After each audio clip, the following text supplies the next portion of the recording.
Thanks for joining me on episode 1180 of the Inspired Stewardship Podcast. I'm Eric Winters. I challenge you to invest in yourself, invest in others, develop your influence, and impact the world by using your time, your talent, and your treasures to live out your calling. Having the ability to find your best self is key. And one way to be inspired to do that is to listen to this, the Inspired Stewardship Podcast with my friend, Scott Mader. But of course, that's presuming that you did a budget and had a plan, which sometimes, in fact, often isn't true. We're not going through that planning phase, and therefore reflecting always ends up being a moment of guilt and a moment of beating yourself in retrospect instead of actually a learning opportunity so that you can change your behavior and do something different in the future. Welcome and thank you for joining us on the Inspired Stewardship Podcast. If you truly desire to become the person who God wants you to be, then you must learn to use your time, your talent, and your treasures for your true calling. In the Inspired Stewardship Podcast, you will learn to invest in yourself, invest in others, and develop your influence so that you can impact the world.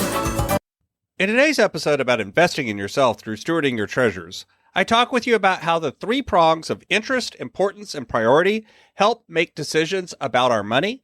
I talk about what each of those means and doesn't mean, and I also talk about how understanding how your relationship with money is governed by these helps you reflect and plan accordingly.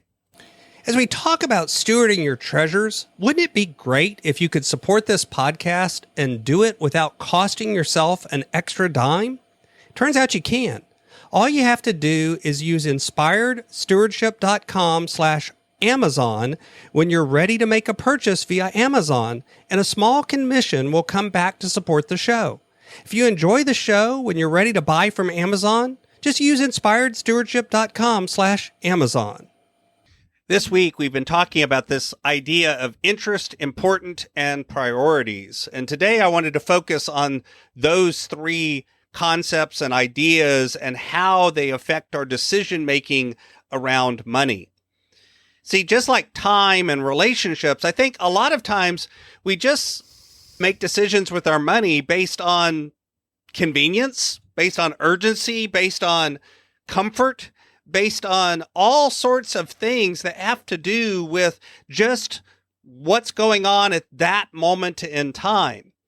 And recognizing that there are things that we're interested in that have importance and that have priority that affect our money becomes important. And there's kind of two prongs. When you think about how things affect your money, there's both the income side and there's the expense or outgo side. And these three things, this interest, importance, and priority, affects both sides of one of the activities that I've had people do when they look at their budget, when they look at their spending side, they look at the expense side, is go through there and say, which of these things are most important to you? Which of these things align most with your values, with the things that you find are important? And then once you've identified those, of these, which ones are the most important? Which ones would you do first? Which ones would you do second? If you ran out of money today, which ones would you try to do first with the money that did come in? If you had $0 coming in, what would you do with the first dollar that came in, the second, the third, the fourth, and so on? You can also look at your money and the expenses with the same sort of filter and think about interest in terms of which of these things actually lend themselves and you're doing them because they catch your attention. They're interesting to you.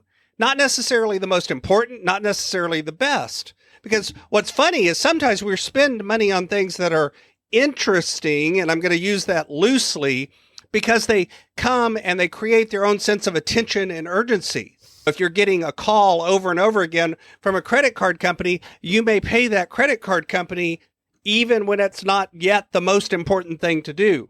Not because I'm saying you should duck out on your debts, but because sometimes you need to pay something else first so that you can get yourself in a good position to actually be able to pay the credit card company what they get and what they deserve. So it's interest here, not just in terms of, oh, that's interesting to me. Maybe I'm spending money on cable TV when I really don't have it. But it's also interest from the point of view of what creates its own sense of urgency or intention, and what makes you have to feel like I have to pay this now. One of the ways to think about your expenses is anytime you're using phrases like I have to, it's usually a problem. But you can also think about these three filters from the point of view of the income side. See, often things that are creating income, what is the priority? Which things are creating the best income? Which things are in most connection to your values? Which things are of the most interest to you? And where are you putting the importance? Are you making sure that you're making an income, but you're also putting importance on things that maybe aren't directly income producing, and you're thinking logically and carefully about the trade-offs between them?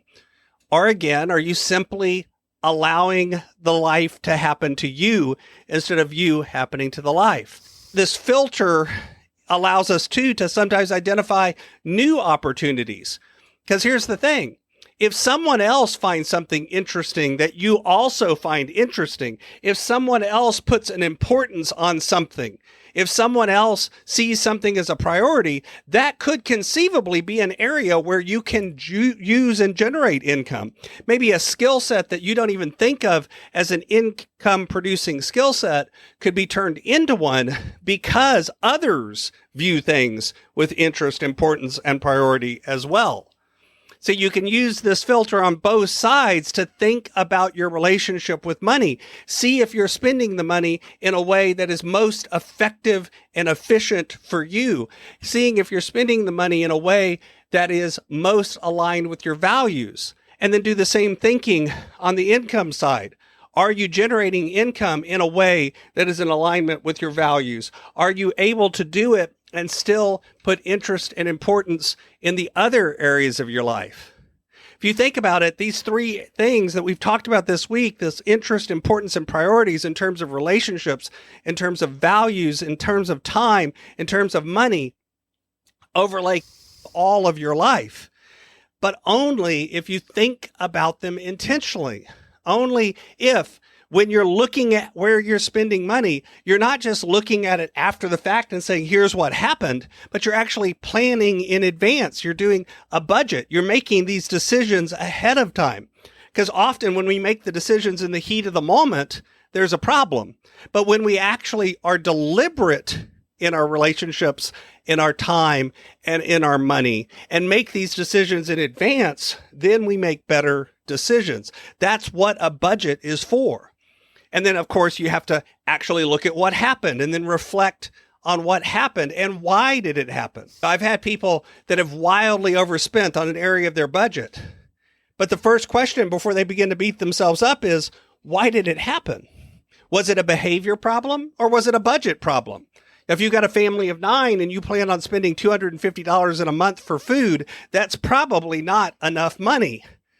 It might be, but only in some really unique situations. Usually it's not. So that would be a budget problem, not a behavior problem. On the other hand, if you put down $100 for fun money and then you go out and you pay for going out to eat with all of your friends and you don't actually think about it, you simply just do it, and you end up spending $400 or $500 or $600 in fun money, that could be more of a behavior problem.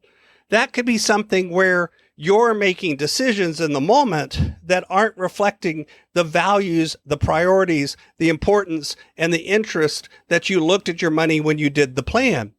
But of course, that's presuming that you did a budget and had a plan, which sometimes, in fact, often isn't true. We're not going through that planning phase, and therefore reflecting always ends up being a moment of guilt and a moment of beating yourself in retrospect instead of actually a learning opportunity so that you can change your behavior and do something different in the future.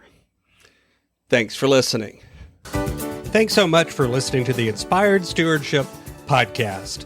As a subscriber and listener, we challenge you to not just sit back and passively listen, but act on what you've heard and find a way to live your calling.